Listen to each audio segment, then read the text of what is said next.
Hello guys, it's Muyela here. Welcome to Tour Kenya on bicycle. Today we are touring Muthaiga.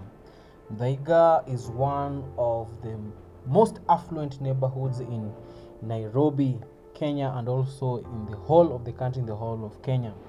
Before Muthaiga became Muthaiga, it was a forest.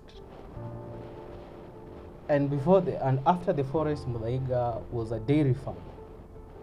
So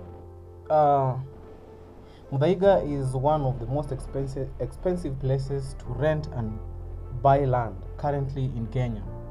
The figures are showing that for an acre of land in Muthaiga, you will fork out about 200 million and upwards of 200 million. This place is located about 4 to 5 kilometers away from Nairobi CBD along the Thika Super Highway. So let us delve into some brief history of this flourishing, this upmarket neighborhood, which has been considered as the Beverly Hills of Kenya. Just like Nairobi has a meaning, a place of cool waters in the Maasai language, Muthaiga also has a meaning. The name is coined from a tree whose bark was used as medicine by the Kikuyu people. Muthaiga was part of Karura Forest back then. Remember, I told you it was a forest, which was regarded as sacred. It was a sacred ground by the Kikuyu people. Muthaiga's establishment dates back in the colonial period, around the late 1800s and around 1900, when British settlers were expanding their territories and occupying prime land in Kenya.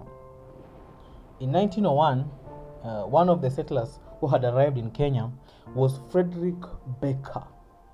By then, Nairobi was under this man known as a sub-commissioner, John Ainsworth. He was in charge of the city. And when he arrived, he gave Baker 1,600 acres of land. 1,600 acres of land. Let's see, with the current market rate, 1,600 times around 200 million. It's a lot of money if we work with the current market rates. But with one condition, Baker was given the 1,600 acres of land, but on one condition, that he supplies Nairobi with dairy milk. So that is how Muthaiga became a dairy farm. During this time, there was a resistance from Kikuyu people and people who lived around Nairobi and its areas, who resisted the British from taking over their land and settling. The British kind of respected that and considered Karura Forest as sacred, and they forbade any kind of settlement or habitation of this sacred Karura Forest. So when Baker came, he also came alongside. He also traveled with his wife. The wife was known as Mary. People also called her Queenie. She was in charge of dairy production and supply. I think she did so meticulously. Some people say she did it with military precision. But with time, she found managing the 1,600 acres of land very hard. It was a torturous work. So she leased 500 acres, and one of the beneficiaries who got the land is a man known as James Morrison. At the time James Morrison was getting this land, it happened that the occupation ban on Karura Forest had been lifted, and this saw Morrison start converting part of the huge estate into residential areas. Now Muthaiga is developing. One of the estates Morrison set up during this time was the Muthaiga Country Club, which is very famous with the who is who, the rich people, where they go to play golf and relish the good things of life. This place was frequented by the who was who by then government officials. By the end of World War I, in 1918, Madison had made roads and piped water in the vast estate and established habitable plots.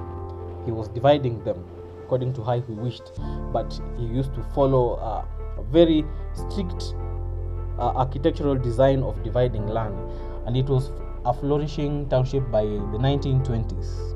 And that is how Muthaiga has developed to where it is currently.